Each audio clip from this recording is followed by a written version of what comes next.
Good evening, everybody, and welcome to another edition of the Sports Exchange. Yes, it is Thursday night. Who do I have in the remote studio? I have Mel Farr. How you doing tonight, Mel? I'm doing great. How you doing, Scott? I'm How's doing it going, great. Rick? What's that? No, I said, how's it going, Rick and Scott? Oh, it's going well. Going great. So my dynamic duo, we're getting used to this format, aren't we? We had to break Curti in a little bit on Monday, but now this is the way we're doing it from this point forward. So, Rick Curti is calling this my slinky. I don't really know what to call it. All I know is it's a whole lot of fun getting to see you guys, because the one thing we don't have to worry about is talking over each other, which I don't think we did a bad job, but we can improve the brand anyways, Mel, I had a chance to talk to your old buddy Chris Roberts sitting out in L.A. Oh, how's he doing? He's doing all right, hanging out with the grandkids. Not a whole lot they can do over at SoCal, the sports broadcasters and all. Everything's kind of like on hold out there, but he's doing all right playing with the grandkids. Thankfully, his place didn't get damaged by the fires a whole lot, so he's in pretty good spirits for the most part. I know everybody would like to be doing more out there, but then again, we're all in 2020. That doesn't mean good vision either. A lot of our vision is cloudy. So with that said, what isn't cloudy is what we're going to talk about tonight, but we're not leading off with the NFL. We're going to lead off with the XFL. How about that? Dwayne "The Rock" Johnson announced today that the XFL will restart in the spring of 2022. All right, Rick, you love to talk about the XFL. Do it. Well, it's good reason I kept all my XFL gear. When I bought it all, everyone's like, so I guess you're going to have to get rid of it. It was a waste. I said, no, they're coming back. They're coming back, And then when I heard Vince McMahon file for bankruptcy, and then they put it up in an auction, I'm like, well, they're going to get a new ownership. And I pretty much thought 2022 would be the year they get it. 2021 with COVID around, and it's just too short and a lot of uncertainty. Hate to wait another 2 years for it, but if you're going to do it right, you got to do it in 2022. I think The Rock is a great businessman. And I think it's going to be great, and we'll see we'll see in 2022 how it goes. So I'm excited. Are you coming out of retirement, Mel, to play in the XFL in 2022? Not at all. Okay. I can assure you of that. Not at all. He's 48. Rumors, right? You sure? I am positive. What if I can see if I can get a job out there doing play-by-play? I'll have you as my color commentator. That might be the closest thing I get, right? I told, a couple of my friends are still in the league. Ken Norton's a defensive coordinator up there at Seattle, and then Eric Ball, he does some stuff in the front office for the Bengals. I said I got one play left in me because of the COVID thing. I knew they might need to expand the rosters. So I got one play left in me, and it is an extra point. And not the new extra point, the regular extra point, because I wouldn't be able to run to cover the longer extra point now. But that's the only play I got left in me, and as a little wing guy, the little up back, that's the only play I have left in me is an extra point. That's it. Well, on last night's edition of the Sports Exchange, we had Steve Ballester on the broadcast. We do the Wednesday edition. It's our football program. And by the way, Mel, if you want to come on a Wednesday night after 9 o'clock, you'll be able to sit down with Steve B and I and think about it. And he'll be able to talk about you and your dad and everything. So think about it. Is that something you might be game to do? Oh, yeah, sure. Absolutely. Okay, well, I'll work on it. I'm not Don King, but I may be close enough.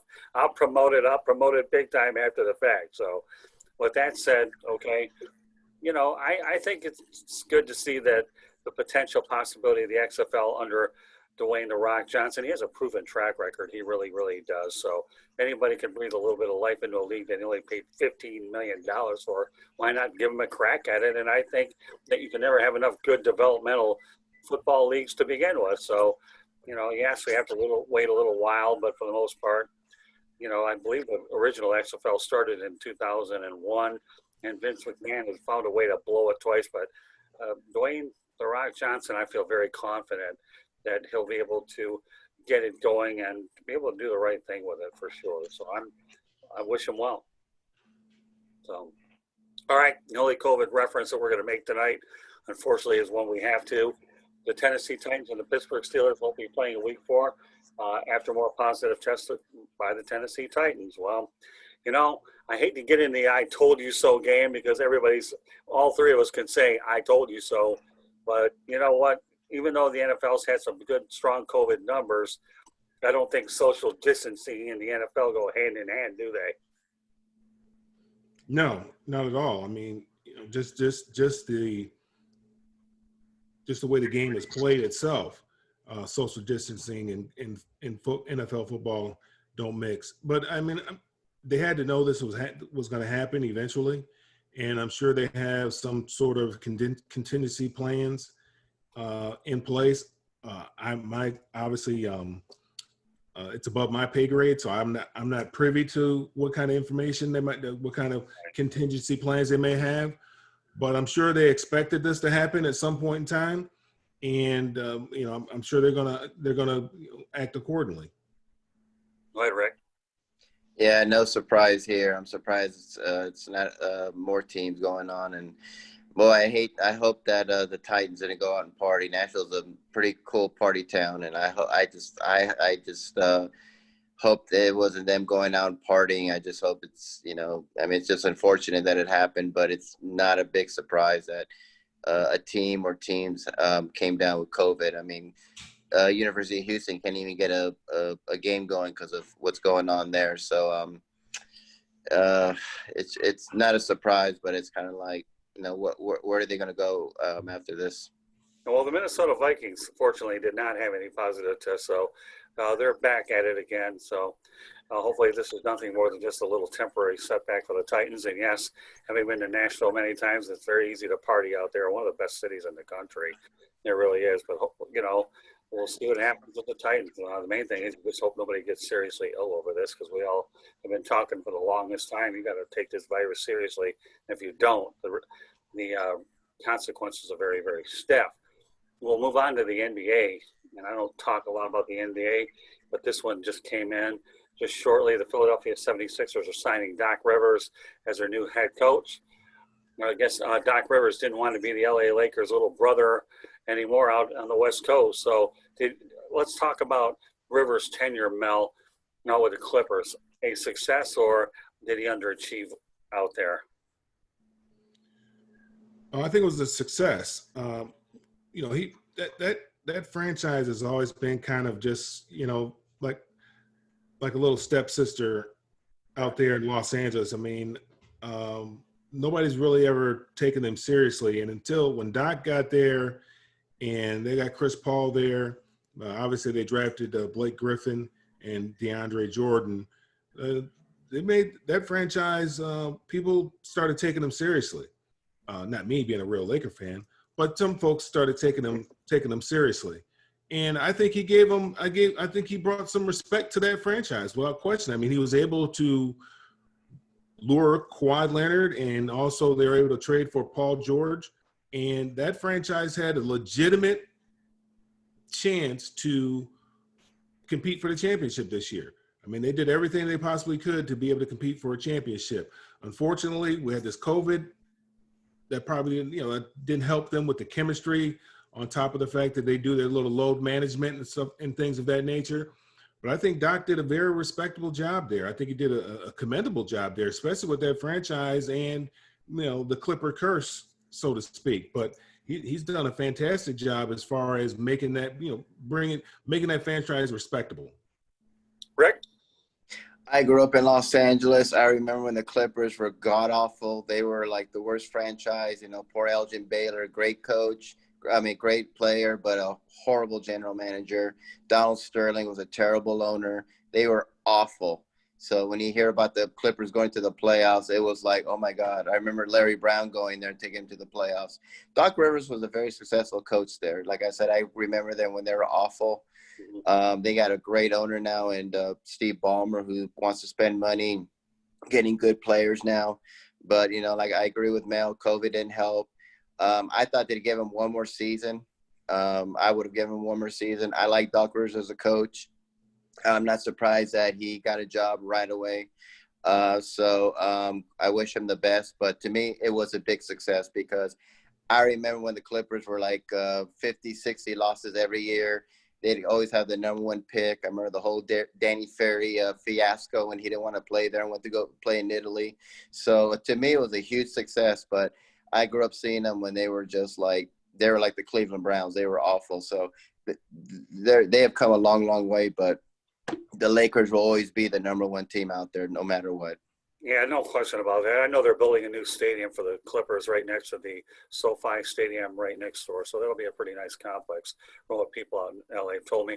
And I think Doc Rivers is an interesting fit in LA because when you have Joel Embiid and you have Ben Simmons out there, I think they're hoping that he may be the only one that can get those two to be cohesive and try to bring some continuity there. Because the last thing you want to do after all these years, draft these these players, and then you have to break up that core. So if they think that he's the answer to saving that core, then I think that's what they're banking on. I know that Mike D'Antoni was a guy they were considering, but I don't think that they expected Rivers to become available as quickly as he did. Now that begs the question about Tyronn Lue. My gut feeling is that Tyronn Lue will interview with New Orleans, but if I were the Clippers, I would keep it internal and bring on Tyronn Lue. After all, he did win a title for the Cleveland Cavaliers and did a pretty good job, and there is a good nucleus for Tyronn Lue. Time will tell what they actually do, but that's what I think. So, Mel, we're going to stay in your backyard for this one. The Atlanta Braves advanced to the NLDS after defeating the Cincinnati Reds 5-0 in Game 2. The big story is that the Reds failed to score a run over 22 innings in 2 games, the longest scoreless streak to start a postseason in MLB history, according to Sarah Langs of MLB.com. Cincinnati also became the first team to be held scoreless in a postseason in which a club played multiple games.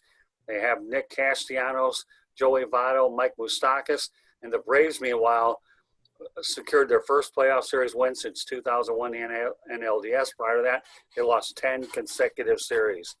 Boy, I'll tell you what, I think the Cincinnati Reds were a huge disappointment. A lot of people had them, they spent some money during the offseason. So Rick, let's talk about the Cincinnati Reds. Why so quickly when it looked so good early on? Although I got to tell you, even the Detroit Tigers won 3 out of 6 against the Reds, but that was early, and then the Reds started playing better ball as time went on. All right, Rick, go ahead. I never really saw Cincinnati as a threat. Honestly, I think if there was a regular season, I don't even know if they would have made the playoffs. They just had bad luck. Just played a really good team.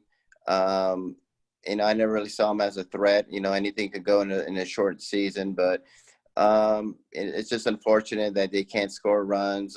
They just need to get a little bit better. But I think the big first step is them making the playoffs. But I think I never really saw them as a big threat, sort of like the Twins. Good team, just not ready yet. But they just need to score. If you don't score, you're not going to win. So hopefully they can get that monkey off their back, just like the Braves got the winning a playoff series off their back. It's been a long, long time since they've won a playoff series. So congrats to the Braves on that. And with the Reds, just need some more work. But to not even score any runs in a series is pretty hard to do. And yeah. They did that, not to score any runs. I'm talking about 0, okay? Yeah, I'm not talking about donuts. I'm talking about a goose egg, So, Mel, meanwhile, it happened in the town for which you live in, and the Atlanta Braves are a very strong franchise throughout the years. Everybody knows what they have won 20. They've been in the playoffs 20 times. I think they won 20 division titles and with a World Series to show for it. But what are your thoughts about how this series ended? The Braves are going to continue playing baseball. They'll take on the winner of the Chicago Cubs Miami Marlins series. So you're a hometown guy, Mel. Well, everybody here is pretty excited about it. They had a lot of people.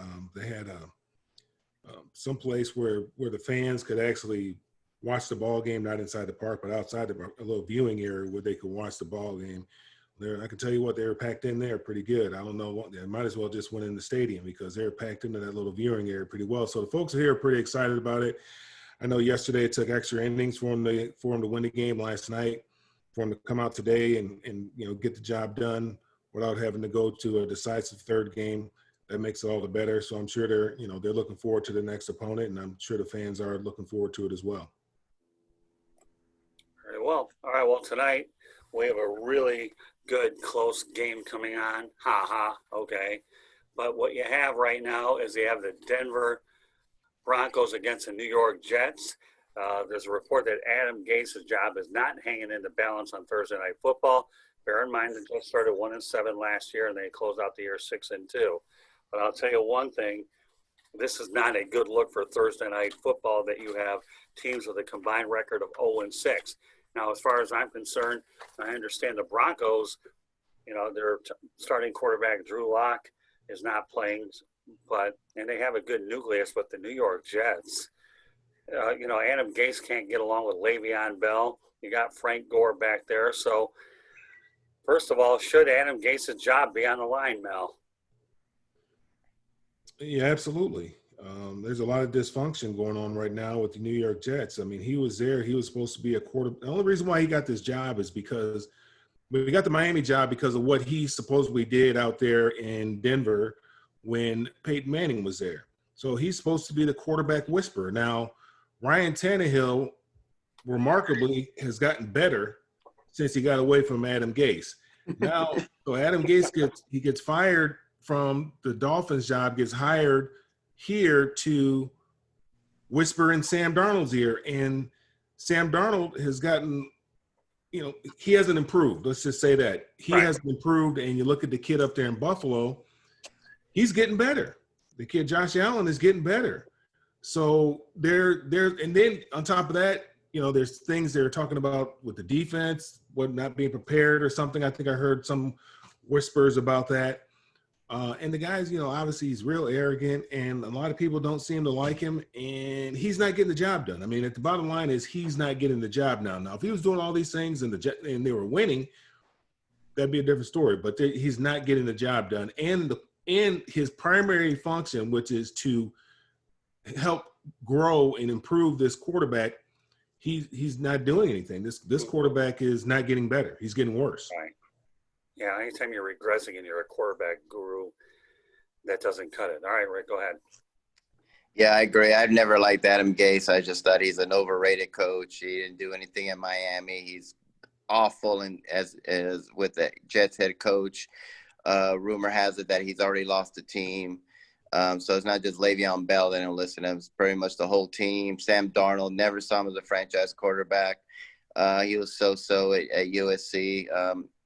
And unfortunately, USC quarterbacks just don't have a great track record as quarterbacks in the NFL, except for the only one I could think of is like Carson Palmer. So not a surprise. If he makes it this season, I'll be surprised, but he's definitely gone next at the end of the year. And it's just been a mess with the Jets, and not a really big surprise. I've never been sold on Adam Gase. I think he was also in Chicago too, and I think when he was there, that's when Cutler allegedly had his best season. And so, yeah, he's this quarterback whisperer, and he's just a complete joke, to be honest. Okay. Tell me how you really feel. Yeah, I'm not going to join the Adam Gase fan club. I'll put it that way. He told us how he really felt. All right, Mel, I had to eat a little humble pie on last night's edition of the Sports Exchange with Steve Ballister, and I'll tell you why. The Detroit Lions walk into Arizona, and they beat the Arizona Cardinals. First of all, I know you're nodding your head, so I'll wait for you. Rick, Curti, what are your thoughts about what the Lions did to the Cardinals out in the desert, the Valley of the Sun? Yeah, I was I had to eat crow on that one too. Did not see it coming. I think the Arizona Cardinals shown that they are exactly what we thought they weren't, and they're not that, they're not ready yet. We thought, oh my God, they got, Kyler Murray, they got a new acquisition, and they're not there yet. And, they should have won this easily. Congrats to Matthew Stafford. Congrats to Patricia, you talk about another coach whose job is on the line this season.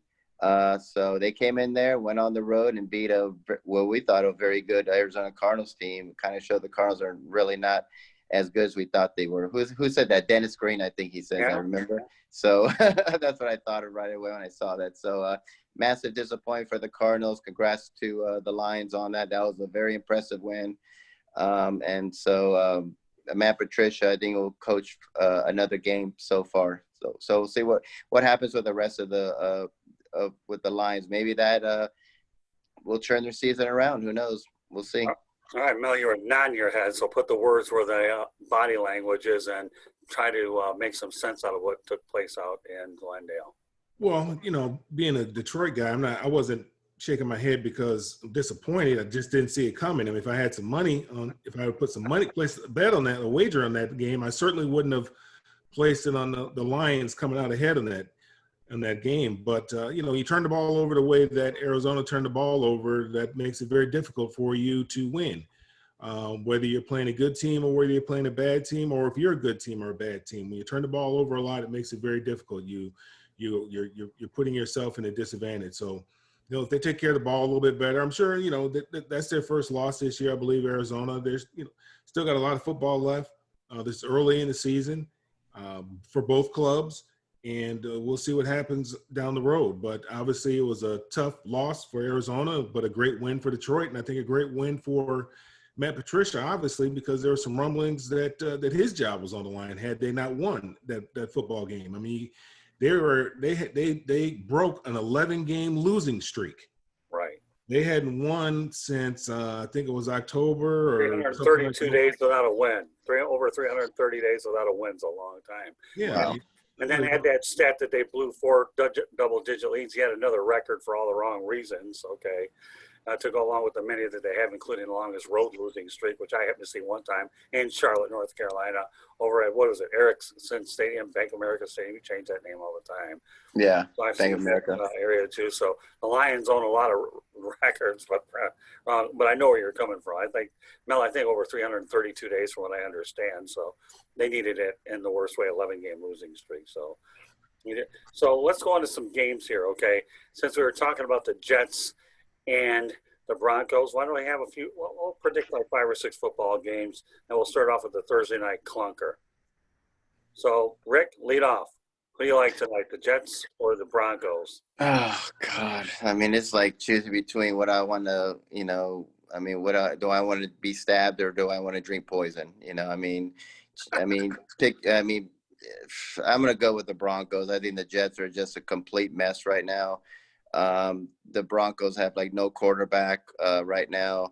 Both teams are a mess. I think the bigger mess is what's going on with Adam Gase. I think he's totally lost the team.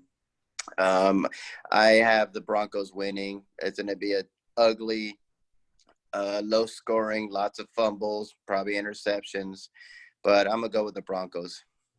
Want to give me a score? What do you think? Just best guess? 13-6. Okay, that's fine. All right, Mel, you're next. Go ahead. Yeah, this is going to be about as entertaining as those debates were the other day. That's how much I'm looking forward to this game just as much as I look forward to watching that debate the other day. It's painful. I mean, that was painful. This is going to be painful. But I was drafted by the Broncos, so I'm gonna go ahead and choose the Broncos to come out ahead. It's 6-3. Who knows? Mel, I'll tell you, all the years I've known you, I've never seen you really tell me how it is. You're a nice, soft-spoken, easygoing guy, and the only thing I've seen me from the debates, by the way, is a couple of broadcasts at night. So I'm with you, or I probably would have watched those things too. So, all right, we'll say 6-3. You say 17-6, and I'll just say 17-13 ugly game. I'm going to go Denver as well. So, with that said, I like that, Mel. Okay. Very, very good. I am really impressed. Okay, my running back scored a touchdown with that comment. Every now and then I'm able to pull one, Oh, you did there. Yeah, this is going to be an ugly game. Big way.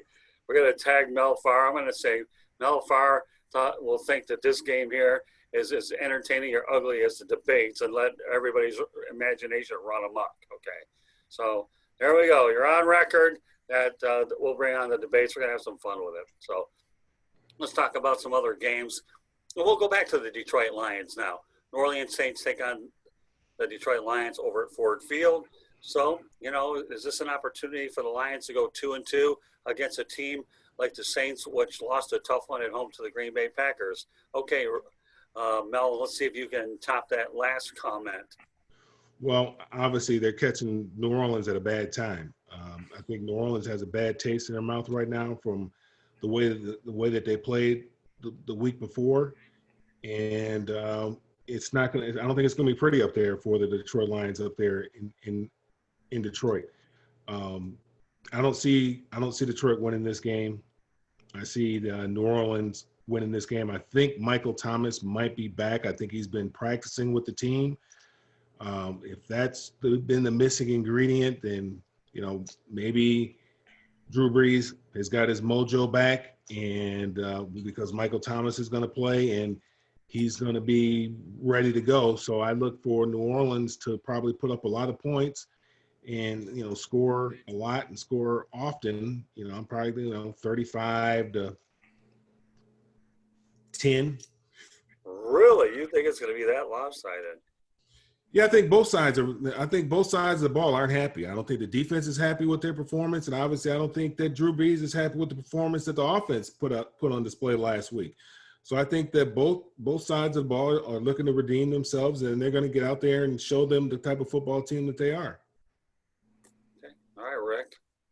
Yeah, I'm on the same page with Mel. I just don't. I have it like 42-17 Saints. I think we're like complimenting the Lions on the game. I just don't think the Cardinals are that good. You talk about another coach that's overrated, is Cliff Kingsbury. How he got a head coaching job when he had a losing record at Texas Tech. But I guess when Pat Mahomes is your quarterback, it's easy to get a job. So it's going to be an ugly game for the Lions, and I see Drew Brees having a big game, especially with his weapon back. So I have a 42-17 Saints. And yet, ironically, in Arizona, I thought the Cardinals were going to blow out the Lions with a 48-50 point spot, and look how that turned out. Me too. And I ate humble pie, as I mentioned to Steve Ballesteri. Now, before I give you my prediction on this, have you guys ever heard of Gus the Kicking Mule? You ever see that G-rated movie? I've heard of it. What about you? I've heard of it. Huh? I think I've heard of it. Yeah, I used to watch it. It was great. Steve, I sent Steve Ballesteri to go ahead and do homework on Gus the Kicking Mule. We'll see what he comes up with next Wednesday's edition of the Sports Exchange. But I'll tell you one thing, Matt Prater, to me, kicks a lot of field goals, and he kind of reminds me of Tom Dempsey. He kicks them far, and he kicks them he's probably one of the best offensive threats. So believe it or not, I'm going to drink the Lions Kool-Aid this week. And I'm going to actually think that they're going to win this one 27-23. That Stafford, and I don't know why. Maybe I'm getting brainwashed here because of what I saw in Arizona.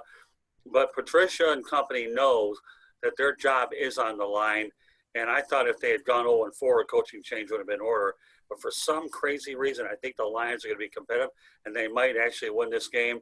And I might be eating crow again and humble pie with you guys come next Thursday. But I don't know. I'll give one to the Lions this week so they can disappoint me and I look stupid again next week.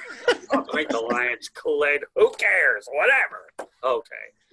So with that said, okay, we'll stay here 25 minutes away from where we're located in southern Florida. Seattle Seahawks against the Miami Dolphins. I don't know if it's Tua time yet, but Ryan Fitzpatrick didn't look too bad up in Jacksonville. And we all know Russell Westbrook has some pretty good weapons, and who knows how much coffee he drinks up in Seattle. But how do you size up the Seattle-Miami contest? Mel, you go ahead. You're on a roll today, buddy. Well, you're saying Russell Westbrook. You meant Russell Wilson. But, Russell Westbrook. And, all right. I think he didn't play that well last week, even though they came out with a win, but he did not play that well. He wasn't very accurate. I don't know what was going on. I don't know. He wasn't very Russell Wilson-like. He had a very, his passes weren't spot on, so forth. So I look for him to have, to take a look at that film, and I think he's going to come back in a big way. And I think he's going to lead his team to victory over the Dolphins. The Dolphins have, they've looked good. They've been competitive. They've been in their games. I don't think it's to a time yet, although you look at what's going on around the league. You look at, the one guy, Justin Herbert, got thrown in the fire out there in San Diego right at the last minute, didn't know what was going on. Tyrod Taylor got an injection that accidentally punctured his lung. Right. Hey, kid, you're up. And so sometimes that's the best way to go about doing it when you don't expect it, just going in there because you really don't have to deal with those butterflies. So then you look at Joe Burrow, how he's playing. He's right. taking a lot of licks up there in Cincinnati, but he's playing well, throwing the ball all around a lot. But again, like I said, because Tua is coming off an injury, I would really give him an opportunity to heal, to get at least a full 12-month calendar days away from that previous injury. So he's a year removed from that injury. before I put him out there, because, you know, you got to look at the long term. This is your long term solution, and you want him to be there for the long term. So it's not going to, you know, it's not going to make that much of a difference right now. The worst thing that could happen is he gets out there and he gets hurt again. He re-injures that hip or something that nature, or something else because he can't protect himself. So I'd allow him to get a full calendar year removed from that injury before I even think about putting him in. Well, I got to tell you what, I had the right initials, just the wrong name. I was Russell Westbrook. But I will say one thing I can say about that RW. At least we know that Russell Westbrook played at UCLA, your alma mater, so we can still tie that together. That's right. But That's right. Russell Wilson, nevertheless, is a guy. And the only thing that would get to on the field, God forbid, if Ryan Fitzpatrick were to get hurt, then you can see him out there. All right, Rick, go ahead. What's your take on this football game? Yeah, I think Russell Wilson will have a big game. To me, he's my MVP of the season. Yeah, and he did struggle, but they did win, so that's what makes him, I think, a great quarterback. If it wasn't for Russell Wilson and the Seahawks, they would be like a 5-6 win team. Their defense is horrible, and so he's the guy that's really making him a playoff team. So to me, Russell Wilson's the MVP. He's gonna have a big game, and yeah, I think if it wasn't for Tua's injury, they would have put him out there already. You know, because the Dolphins they're not going anywhere. You know, if they make the playoffs, I'd be like, wow, I don't see that coming. So, and Fitzpatrick or Fitzmagic, whatever they want to call him, you know, he's a good quarterback. You know, journeyman quarterback, bridge quarterback. So, you know, long as he's out there and he's healthy and get to a healed, I think they'll, you know, Dolphins might be all right. But I see the Seahawks winning this pretty convincingly. Yeah, and you know what, Mel, I back everything that you're saying, that give Tua as long as you can to heal. Although on injury, you're one injury away from ending up in the football game. And I don't think that this is the right team for Tua to be playing against the Seattle Seahawks. Although I forgot that the Seattle Seahawks didn't have Leon Lett.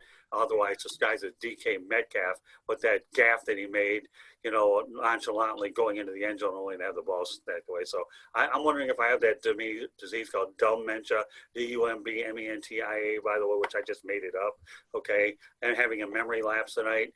With a DK Metcalf realized you're going to get the ball knocked out of your hand, at least do it in the end zone. Go ahead, Mel. Yeah, that was, you know, that's embarrassing. You know, I mean, you know, it happens. I mean, he's not the only guy that something like that has happened to. But I'm sure he's not very happy that it happened to him. But you know, that's embarrassing. I mean, Russell Wilson could have had 6 touchdown passes. I think it was that game. It had not been for that little gaffe. So, you know, that's you know, but it just shows you, you know, those kids from Alabama, they play all the way to the whistle. I mean, that was a kid from Alabama, and hey, he got beat. Yep, he was beaten, but hey, he saw an opportunity. And a heck of a play, heads-up play by that defensive back. Kind of a you know, dumb play by the wide receiver, just, you know, starting to coast. I mean, you got to run all the way through that tape, run all the way through the goal line, and you know, you got to play all the way through the whistle. And the defensive back from who was that? That was Dallas. He played all the way through the whistle. So heads-up play on his behalf. All right, we'll go over 3 more games, and I do want to mention a couple of things that I think are worth mentioning. We'll talk about New England against Kansas City. We all know that Arrowhead's a tough place to play, albeit there's no fans there, but it's still a tough place to play. So, all right, so Mel, why don't you lead off with this prediction, New England against Kansas City? Yeah, that's a tough one. They got the Fighting Belichicks against the Mahomes boys. That's a tough one.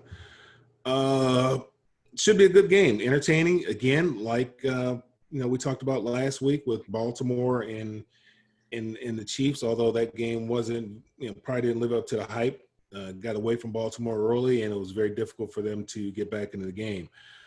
I think that this should be a little bit more entertaining game. I think that Bill Belichick will probably try to come up with something to contain Patrick Mahomes and all those weapons. I think offensively, New England can do more than what Baltimore is capable of doing. I think, you know, obviously Cam is a much better thrower of the football than Lamar. So I think they will challenge that defense a little bit more than what they were challenged last week. But I still see Kansas City coming out on top in this game. I think they're, you know, Patrick Mahomes is just playing unbelievably. They got so many weapons on offense. I mean, you got to be able to keep up with these guys. That's the problem. I mean, yeah, the defense may be bad, but man, can you keep up with them? Can you score one more point than they can score? So I still see I still see Kansas City winning this football game. I say it's probably going to be 35-23. Yeah, double digits. Okay, go ahead, Rick. Yeah, Kansas City to me is the best team in the league. Pat Mahomes is the best quarterback. Belichick. You know, he's a great coach. He's going to the Hall of Fame. We all know that. But it's Kansas City right now who's the best team. They're playing in Kansas City. They're pretty. They're terrific at home. The crowd is loud. Great support for them. So I have the Chiefs winning this. I don't think it'll be that close. I think they pretty much took care of Baltimore. Everyone thought that'd be a good game, and it was pretty one-sided. I think this game will be the same way. I have them winning like 35-21, something like that. Yeah, I'm with you. And I think Cam's not. I think he'll struggle. So I like Pat Mahomes. I like the Chiefs in this one. Yeah, I like the 14-point differential. Even though there won't be any fans, it won't make any difference. The Chiefs play whether there's fans out there or not. Two more games I want to get to, and then there's one other issue that I want to address before we wrap up the broadcast. We'll talk about Buffalo against the Las Vegas Raiders. You mentioned it, Mel. Josh Allen is awfully good. He really is. I think a lot of people wondered about his character coming out, but I'll tell you one thing, he's done a great job in Buffalo. And I think he's the best quarterback that they're going to have since Jim Kelly. That's how much I think of Josh Allen. So, Mel, let's talk about Buffalo going to Vegas. Well, I mean, you say it's the best quarterback since Jim Kelly, so I just tells you that it hasn't been a lot of great quarterbacks in Buffalo in a long, long time, if that's the case. He's played well. He's improved. I think, the coach, they really do a good job of making sure that they put him in situations where he can succeed, and he's done extremely well. When he first got in the league, he wasn't very accurate. He's gotten much better as far as his accuracy is concerned. And they play very, very good defense. I think that Buffalo will probably win this game here too. I think they're right up there in the tops in that AFC North division. I think they'll or AFC East. I'm sorry. Right, that's okay. I think that they'll probably, they'll win this football game, and they'll, again, the Raiders, they're okay football team. They're not very good. They're not a very good football team. So yeah, I think the Buffalo wins this one, and they win it easy. Rick? McDermott's a great coach. Again, another coordinator for the Panthers. I wish the Panthers had him as their coach. He's no surprise he's doing a great job. Allen's is an MVP candidate. I can't believe you think he's better than JP Lossman. He's pretty good. Kidding. But I'm going to go with an upset. I think that the Raiders moving to Las Vegas and getting a new stadium, some reason, when you get these teams that are not as great as the Raiders, but you put them somewhere and you give them a brand new shiny toy and everything, and you got a new fan base and a new crowd, I think they're really excited to be there. I think they're no more of that Oakland fiasco.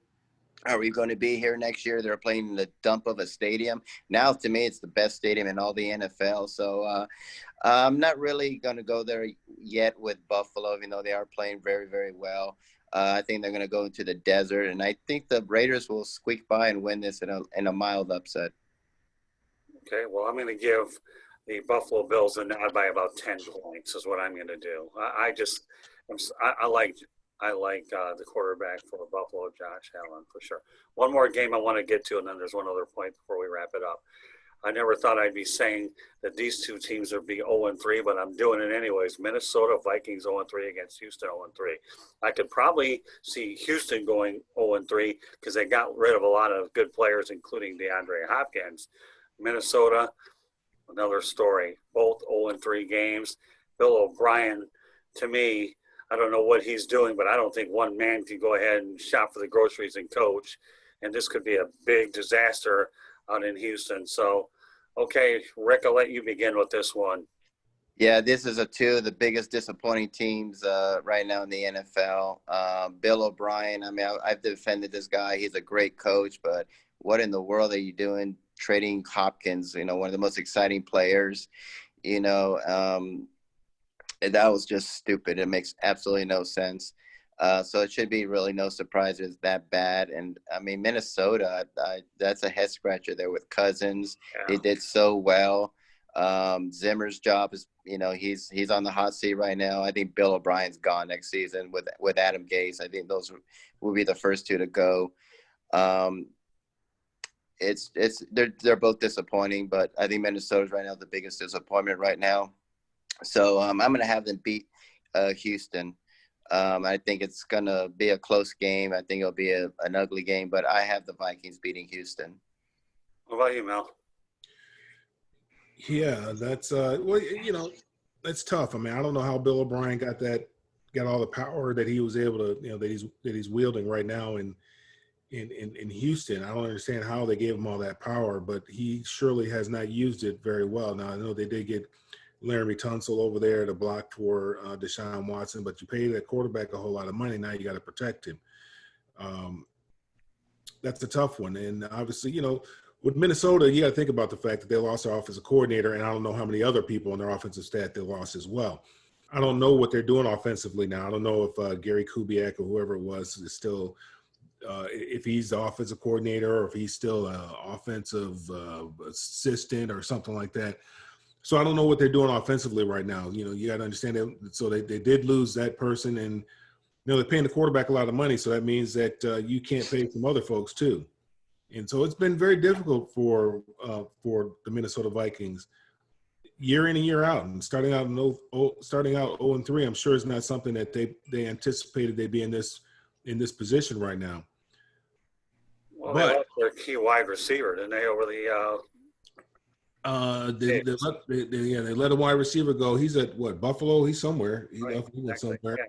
Yeah. So yeah, I mean, so off my head, but I know it was Diggs was a wideout. It just goes to show you how hard it is to win in that league. It's very difficult to win in that league. But if I had to choose, I tell you, geez, Pete. Mel's laboring through this broadcast. We're talking about the election, folks, so he's laboring a little bit over something. I don't even know. I mean, the two teams are just struggling right now. But I guess I'll go with Houston just by a smidgen, just because of Deshaun Watson. Right. Gives them a better chance to win. That's the only reason. Yeah, I mean, I'm going to give Houston the advantage too by 3 points. Oh, well, for sure. So, all right. One other thing I want to get to: the NFL is threatening to strip draft picks away from coaches if they don't use protective face mask protocols. I think that's the only thing you can do. Forget the fines; they don't work. They really don't.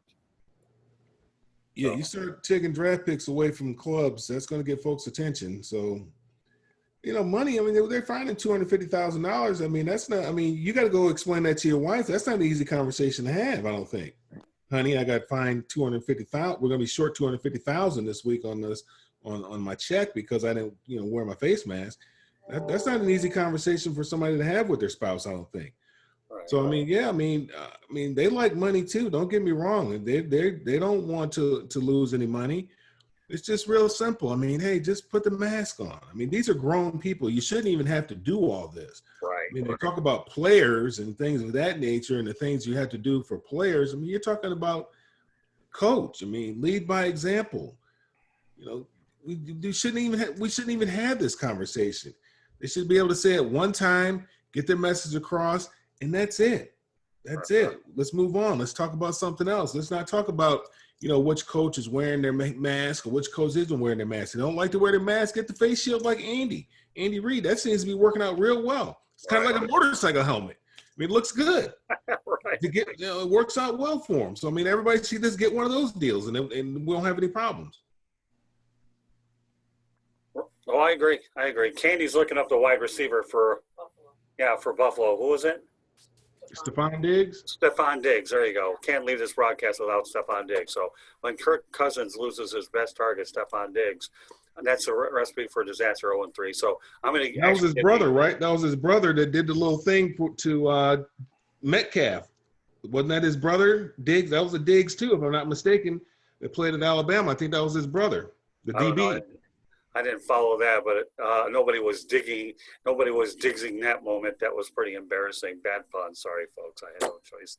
Mel left me wide open for that one. So now getting back to that thing about the draft choice situation, though, you know what? Fines are all well and good, but when you start taking draft capital away from a team, that's when owners get angry and you start losing hidden gems. Then teams might pay close attention to that kind of thing for sure.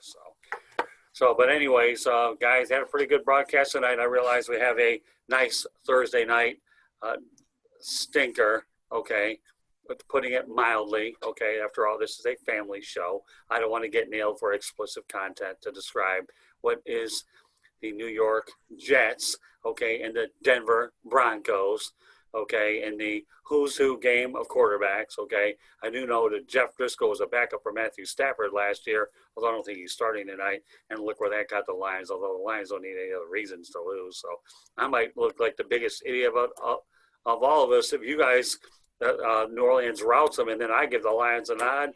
Then what's going to happen? I don't know. Everybody's going to have to find out next Thursday whether I'm biting my tongue over this situation.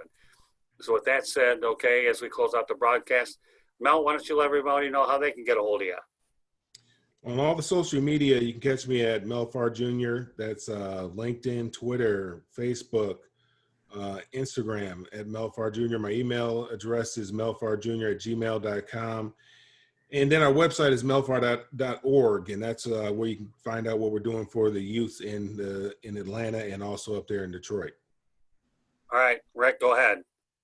You can contact me on my website at www.charlottebats.com. Our email address is cltbatsbaseball@gmail.com. I'm also on Facebook at Charlotte MLB, Charlotte Bats Baseball, also on Facebook. I'm on Instagram at Charlotte Bats. I'm also on Twitter at Charlotte Bats Baseball. And you can also find me on LinkedIn under Rick Curti, Curti. And Rick does a wonderful job making sure that he helps us with our social media as well, making sure that all the stories that go up there get out to as many people as possible. We're eternally grateful there for the amount Rick does to help us out as well. In order to catch this broadcast on the audio side, you can go ahead and find us on Apple Podcasts, Spreaker, Spotify, iHeartRadio, Google Podcasts, wherever you get your podcasts. I'll repeat that again. Okay. You'll be able to find us on Apple Podcasts, Spreaker, Spotify, iHeartRadio, as well as Google Podcasts, wherever you get your podcasts. In terms of following us, you can follow us on Twitter at Tribune South, Facebook and Instagram, South Florida Tribune Gets It Done. Subscribe to our YouTube channel, South Florida Tribune, and that's where you're going to find this broadcast visually. Website www.southfloridatribune.com. We have all of our content, our broadcasts on there, both from our media distribution partners as well as our columnists. And we also have a section in there for our Motor City people called the Motor City Monitor. Our email address is southfloridatribune@gmail.com, or you can connect with me, Scott Morganroth, on LinkedIn. So on behalf of Russell Wilson, no, just kidding, Mel Farr Jr., Rick Curti, myself, Scott Morganroth, the Motor City Badmouth, we thank you for joining us on this edition of the Sports Exchange, and we will catch you next week. Have a great weekend. And Rick, give them the old COVID speech. Yeah, we're talking about the NFL coaches. If the draft picks don't work, they're going to have to start suspending these guys. I mean, come on, guys, wear a mask. Every other country is recovering, like Canada and France, New Zealand. They have like low numbers, and here we have the highest. I think India is worse than the United States right now. That's abysmal. Be better than that. Wear a mask, social distance. It's the fining, the fining. That's a big fine right there. But apparently these guys, they're multi-millionaires. I guess they're okay with losing that much money. But if the draft picks don't work, they're going to have to start suspending these head coaches. That's the only thing I can think of. Yeah, see, Mel was playing the role of David Copperfield tonight, so he was going out there to disappear. But all of a sudden, abracadabra, alakazam, here comes Mel Farr giving us the final word of the night, right, Mel? My internet went out. What can it doesn't matter. That's everybody loves technology. Everybody loves us, and guess what? Everybody's going to get us next week. So once again, on behalf of, since Mel left and didn't hear this, on behalf of Russell Wilson, no, I mean Mel Farr Jr., this is Scott Morgan off the Motor City Madmouth. Rick Curti, thank you for joining us once again on this edition of the Sports Exchange. We'll go out there. We expect to do better next week, although really pleased that we are able to get you what we need to get out there. And no, there won't be any talk about the election next week, right, Mel? Let's hope not. Let's hope not. Hopefully I won't be eating crow with the Lions and the Saints. Otherwise, the Saints will be marching home and I'll be biting my tongue. Then again, lately I do that anyway, so what's the difference? So good night, everybody, from all of us here at the Sports Exchange. Have a good night. Bye-bye.